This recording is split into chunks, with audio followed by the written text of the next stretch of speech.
कलाम पाक के मुताबिक अंजील का यह फरमान है कि जब खुदा के शागिर्द उसके सामने आए, उससे कहने लगे कि खुदावंद, जिस तरह यूहन्ना ने अपने शागिर्दों को दुआ करना सिखाया है, तो भी हमें दुआ करना सिखा। आइए जरा अंजील मुकद्दस में से पढ़ते हैं कि यीशु मसीह ने क्या सिखाया है। मुकद्दस मत्ती की अंजील उसका 6वां बाब,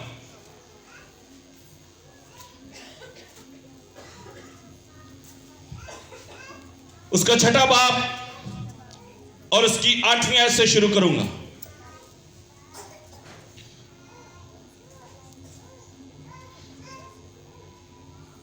बल्कि 9 आयत से लिखा है, बस तुम इस तरह दुआ किया करो कि ए हमारे बाप, तू जो आसमान पर है, तेरा नाम पाक माना जाए, तेरी बादशाही आए, तेरी मर्जी जैसी आसमान पर पूरी होती है जमीन पर भी हो।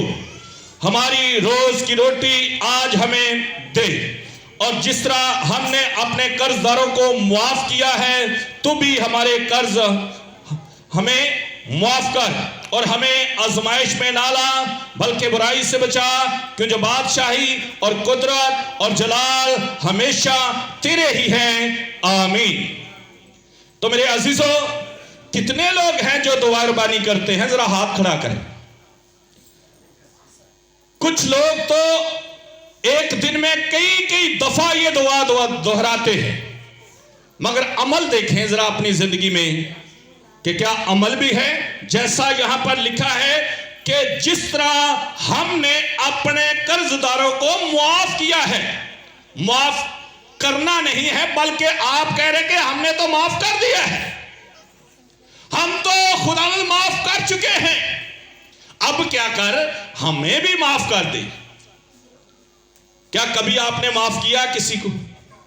जब कोई गलती हो जाए, खता हो जाए, हो सकता है उसकी नीयत बुराई करने की नहीं थी, शायद उसका इरादा किसी को रद्द करने का नहीं था, शायद उसका इरादा किसी को नीचा दिखाने का नहीं था, मगर आपने अदालत करना शुरू कर दी।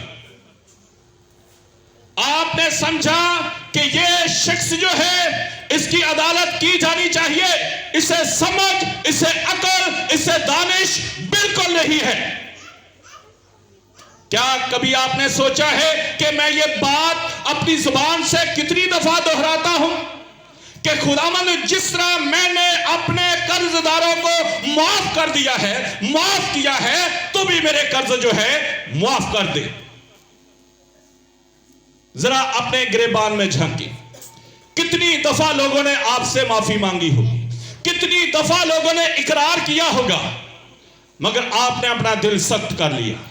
आपने कहा कि मैं मुआफ नहीं करूंगा। तो जब आप किसी को खलासी नहीं देंगे, तो खुद भी खलासी नहीं पाएंगे।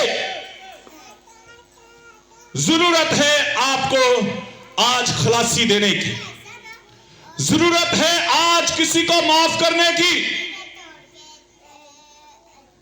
क्योंकि आप अपनी जुबान से बार बार ये बात दोहराते हैं कि जिस तरह हमने अपने कर्जदारों को, अपने कसूरवारों को कसूर माफ किए हैं, तो भी हमारे कसूर जो है वो माफ कर दे। बात तो इतनी सी है, मगर आज तक शायद हम समझे नहीं हैं, शायद आज तक हमारी आंखें नहीं खुली हैं, आज तक मैं कलाम को जान नहीं सका, आज तक मैं इस पाक नविश्ते को समझ नहीं सका हूं, मगर आज यीशु अल मसीह जो है फिर से मौका दे रहा है। जरा दुआ पर भी ध्यान दे दे, जो तू अपनी जुबान से दोहराता है, जो कुछ तू अपनी जुबान से कह रहा है, क्या तेरी जिंदगी में उसका अमल दखल है या नहीं है? अगर नहीं है तो उस नौकर की मानद ना बन जाए जिसने अपना दिल सख्त कर लिया और खुद जो है दोबारा उस कैद में चला गया। हो सकता है वो 100 दिनार वाला छूट गया हो, मगर जिसको पहले माफी मिली थी, उसने माफी का गलत इस्तेमाल किया, गलत राह पर चला, अमल करना भूल गया। जुबान से तो उसने माफी मांगी, मगर किसी को उसने माफ ना किया, तो फिर कैद में डाला गया। अगर आप आज मसीह की आवाज को सुनते हैं, अगर आज आप इस दुआ के अल्फाजों को सुनते हैं, तो अपने दिलों को सख्त ना करें, बल्कि इस कलाम को अपने दिल में रखे कि मैंने हर उस शख्स को माफ करना है जो मेरा कर्जदार है, जिसने मेरा कसूर किया है। पहले उसको माफ करें, फिर आपके कसूर भी जो हैं वो माफ जो हैं वो किए जाएंगे। क्योंकि वाज़ेह तौर पर लिखा है कि अगर तुम आदमियों के कसूर ना माफ करोगे तो तुम्हारा आसमानी बाप जो है, जो आसमान पर है, वो भी तुम्हारे कसूर जो है वो माफ नहीं करेगा। मर्जी आपकी है, आपने खलासी देनी है, आपने नहीं इस कलाम की फरमाबरदारी करनी, ये आपकी मर्जी है।